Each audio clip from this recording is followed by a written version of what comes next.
My partner Elena found the folder last week, tucked behind old tax returns in a box I hadn't opened in 3 years. She didn't say anything at first. She just set it on the kitchen table and looked at me the way you look at someone when you found a door you didn't know existed in your own house. "Who's Judge Hines?" she asked.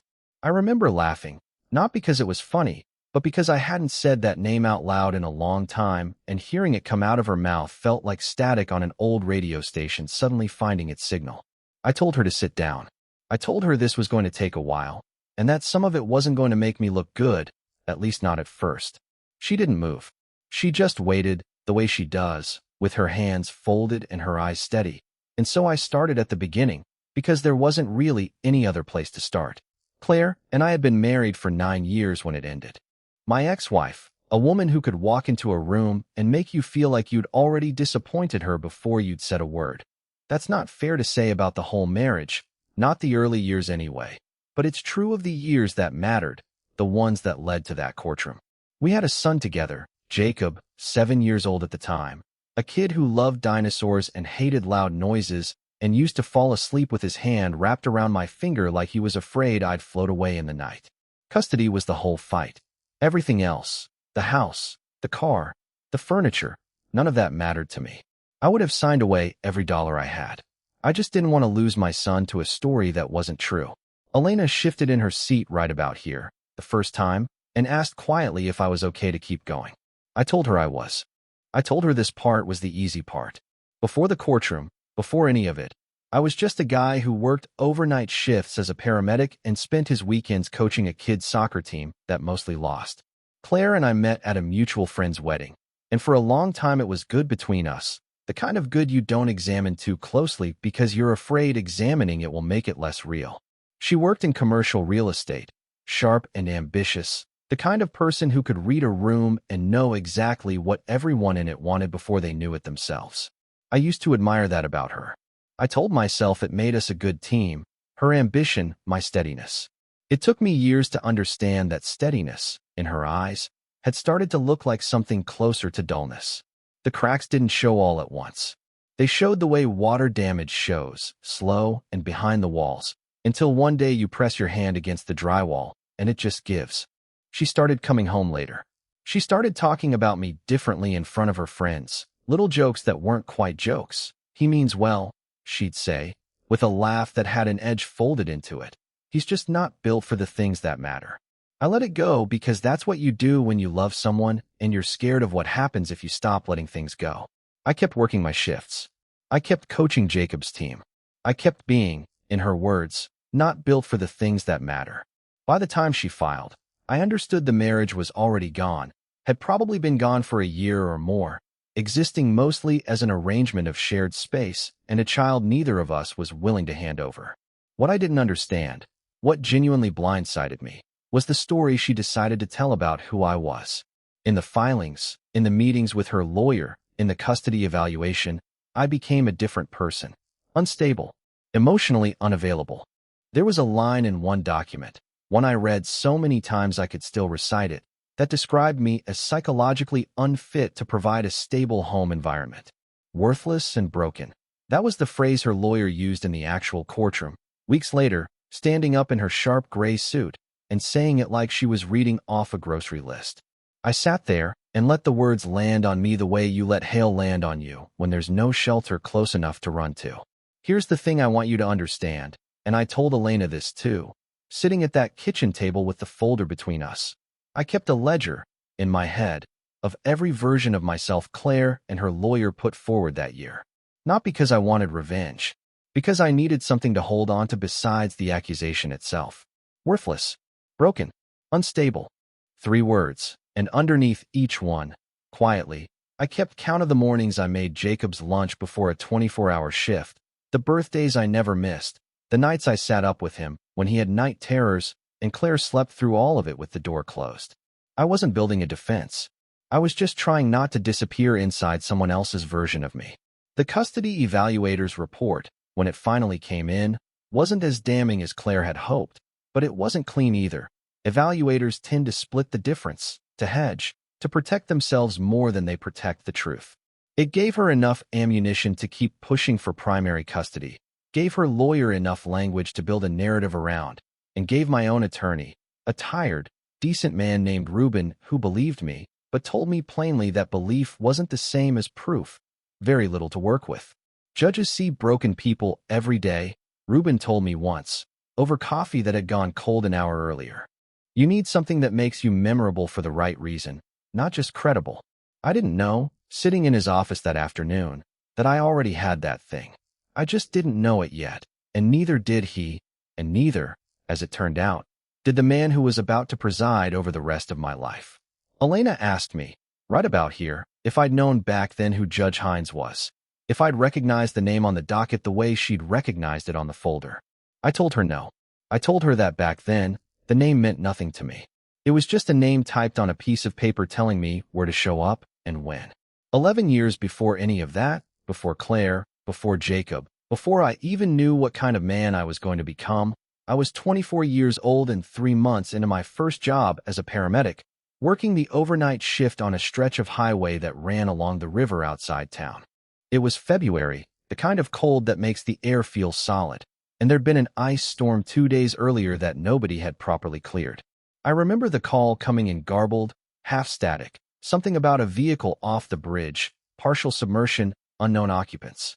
My partner that night, a guy named Reggie Ortiz who I'd later end up sharing a beer with more times than I could count, was driving, and I remember him saying, low, under his breath, "This one's not going to be good," in the particular tone paramedics use when they already know. The car had gone through the guardrail and dropped about 15 feet into the river, nose first, and by the time we got down the embankment, it was already half underwater, the current pulling at the frame, ice forming fast along the surface where the water met the cold air. There was a girl in the back seat, maybe 16, pinned by a seatbelt that had jammed, water already up to her chest and rising, and she wasn't screaming anymore, which was the worst part, because by then she was too cold and too far gone to scream. I went in. I don't remember deciding to. I remember the water, and I remember her hands, and I remember Reggie yelling something from the bank that I couldn't hear over the sound of my own heartbeat in my ears. I got the belt cut, got her head above water, got her out through the window that had already shattered from the impact, and somehow, I still don't fully understand the mechanics of it. Even now, got her up onto the bank before the car finished sinking. I did compressions in the snow until she coughed up river water and started breathing on her own. I remember her eyes opening, unfocused, terrified, fixing on my face for maybe 3 or 4 seconds before the real EMS crew arrived and took over, and I stepped back, soaked through, shaking so hard I could barely stand. I never learned her name. That's the part that always surprised people when I told this story, that I pulled a stranger out of a river and then just never found out who she was. Back then, the protocol was different, the privacy laws stricter than people expect, and by the time I thought to ask, she'd already been transported, and my shift had ended, and life just kept moving the way it does, refusing to wait for you to finish processing what happened. I thought about her sometimes, in the years after. I wondered if she'd made it. I never once imagined I'd find out the answer sitting in a wood-paneled courtroom, in a gray suit, waiting to be told I was worthless in front of my own son's future. The courtroom, the day everything shifted, was smaller than I expected, the way important rooms often are. Claire sat across the aisle in a blazer I recognized from our anniversary dinner 3 years earlier, not looking at me, her lawyer beside her shuffling papers with the practiced efficiency of someone who has delivered this particular kind of testimony 100 times before. Judge Hines presided from the bench, a man named Walter Hines, mid-60s, silver-haired, with the kind of stillness in his face that made you feel like nothing you said would ever surprise him. I'd looked him up briefly before the hearing, the way you look up anyone who's about to hold power over your life, and found nothing except a standard judicial biography and a photograph that told me nothing at all. I want to be honest with you and say I don't remember every word Claire's lawyer used that afternoon, because by the 3rd or 4th sentence my ears had started ringing in a way that made the room sound underwater. But I remember worthless. I remember broken. I remember the phrase "a man who has nothing stable to offer this child," delivered with a kind of surgical calm that was somehow worse than shouting would have been. I remember looking down at my hands, at Reuben's steady hand on my forearm, and I remember making a decision, right there, not to react. Not because I was calm inside, because I understood, on some animal level, that reacting was exactly what the room expected of me, and I was done giving people what they expected. So I looked up instead. Not at Claire, at the judge. I don't fully know what he saw in my face in that moment. I've asked him since, and even he says he can't fully explain it, that it wasn't a single feature or a single memory clicking into place so much as something underneath the face, some quality of stillness under pressure that felt suddenly, impossibly familiar. But I remember him stopping mid-sentence, right in the middle of instructing the attorneys on procedure, his pen frozen an inch above his notepad. The room went quiet in that particular way rooms go quiet when something is happening that isn't supposed to happen. He looked at me for a long moment, longer than courtroom decorum usually allows, and then he said, slowly, almost to himself, "Wait, I know that face." Claire's lawyers started to object to the interruption, and Hines held up a hand without even looking at her, which I would learn later was almost unheard of from him. He asked me, directly, if I'd ever worked as a paramedic in this county. I told him yes. He asked me if I remembered a call, 11 years back, February, a car through the guardrail on the river bridge. And I felt something cold move through my chest, because I did remember. Of course I remembered. I'd carried that night with me for over a decade without ever knowing where it led. The girl in the back seat, the one I'd pulled from the water and brought back with my hands in the snow, was his daughter, Ava. She'd been in the car with a friend who was driving too fast on ice that should have closed the road entirely. She'd survived. She'd grown up, gone to college. At that moment, he told the courtroom, his voice audibly unsteady for the first time anyone in that building had ever heard, 27 years old and expecting her first child. He said he had spent 11 years trying to find the paramedic who'd gone into that water, had written letters to the department that never reached the right person, had eventually given up, and simply carried the debt privately, the way you carry something you assume you'll never get to repay. I need you to understand, and I said this to Elena too, holding her hand across that kitchen table. Judge Hines did not rule in my favor because he owed me. He said as much, plainly, on the record, and he was right to say it. A debt like that has no place deciding a child's future. What actually happened was smaller and, I think, more honest than a debt being repaid. What happened was that the shock of recognition cracked something open in that room, and in the silence that followed, a bailiff named Reggie, the same Reggie who had driven me to that bridge 11 years earlier and had, by unbelievable coincidence, been assigned to that very courtroom for the past 6 years without either of us ever crossing paths in the building, quietly asked to approach and, with the judge's permission, confirmed the story from his own memory, badge number, and incident, report and all. And once the room understood that the man being called worthless and broken had, 11 years earlier, held a dying stranger's head above freezing water with his bare hands until she breathed again, the rest of Claire's narrative didn't collapse because it was contradicted. It collapsed because it had never been examined that closely before, and now, suddenly, everyone in that room was looking closer. Reuben requested a continuance. The judge granted a full, independent reevaluation, this time with actual scrutiny of the original assessment, and it turned out, I'm not proud of how satisfying it felt to hear this confirmed, that significant portions of the original evaluator's report had been based on secondhand claims from Claire's sister, Nora, who later testified, almost apologetically, that she'd exaggerated things during a bad stretch in her own relationship with Claire and had never expected any of it to end up shaping a custody case. That's not a straight line to victory, and it wasn't a straight line, and I want to be honest with you about that too, because clean endings are for movies, and this wasn't a movie. It took another 8 months of hearings after that day. But something had shifted permanently in that courtroom, a kind of attention that hadn't existed before, and slowly, carefully, the record started to reflect something closer to the truth. Elena was quiet for a long time after I finished telling her about the courtroom, the water rising in that girl's back seat, the judge's frozen pen.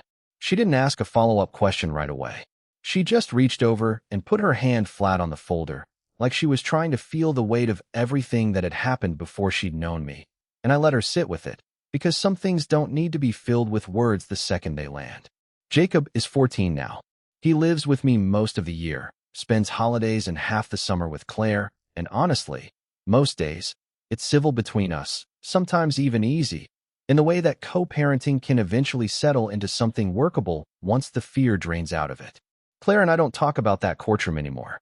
I don't think either of us particularly wants to remember who we were during that stretch of our lives. Ava, Judge Hines' daughter, sent me a photograph a few years back of her own daughter's first birthday, with a note that just said thank you, which felt like more than enough, more than I ever expected from a river I nearly didn't come back from myself.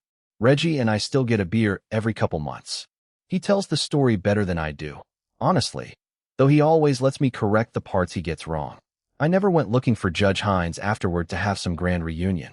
We've spoken maybe 3 times since the case closed, brief, warm, a little awkward in the way conversations are when they're built on something too large to fully address in a phone call.